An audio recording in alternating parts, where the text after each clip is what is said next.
আমি এক্সাইটেড আছি। আমি এই প্লেয়ারদের বলগুলো দিতে এক্সাইটেড।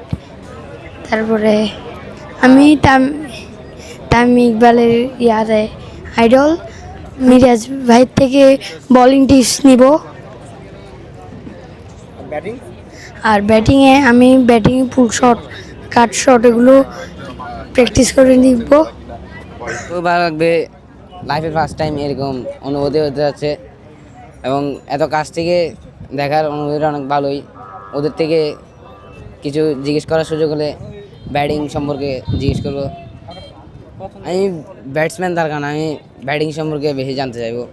তার কারণে ব্যাটিং উনিরা এত বড় লেভেলে খেলে, উনিদের মানে সাহসটা কোথার থেকে আসে, উনিরা যে এত বড় বড় ছয় মারে এবং এত মানে এইখানে বিভিন্ন বলারকে ফেস করে, ওদের সাহসটা কোথা থেকে আসে এইটা জিজ্ঞেস করার ইচ্ছা আছে। আপনি বলবো আমি চট্টগ্রাম বন্দর স্পোর্টস কমপ্লেক্সের একজন প্লেয়ার। ওইখানে আমার হেড কোচ রাহেশ স্যার, উনি আমাকে বলছে বলবোয়ে বলছে কি নাম দিতে, তুমি কি নাম দিবে নাকি? আমি বলছি কি হ্যাঁ নাম দিব।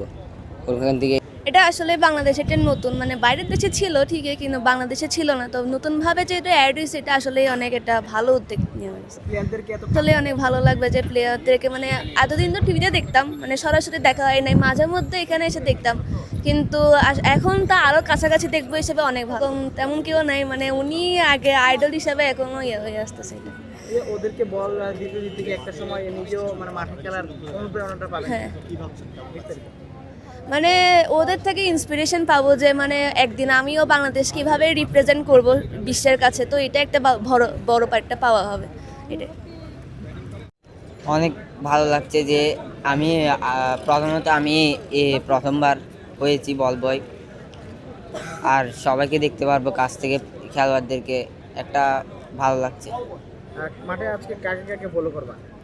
আজকে রিশাদ হোসেন, মেহেদি হাসান, তাদের কাছ থেকে কি শিখতে যাবা? তাদের কাছ থেকে বিভিন্ন খেলা সম্পর্কে, বোলিং কীভাবে করে, মাঠে কিভাবে থাকা যায় দীর্ঘক্ষণিক, তা জানতে চাবো। তাদেরকে খেলা সম্পর্কে জিজ্ঞাসা করবো আর কি, কীভাবে উন্নতি করা যায় খেলার মধ্যে।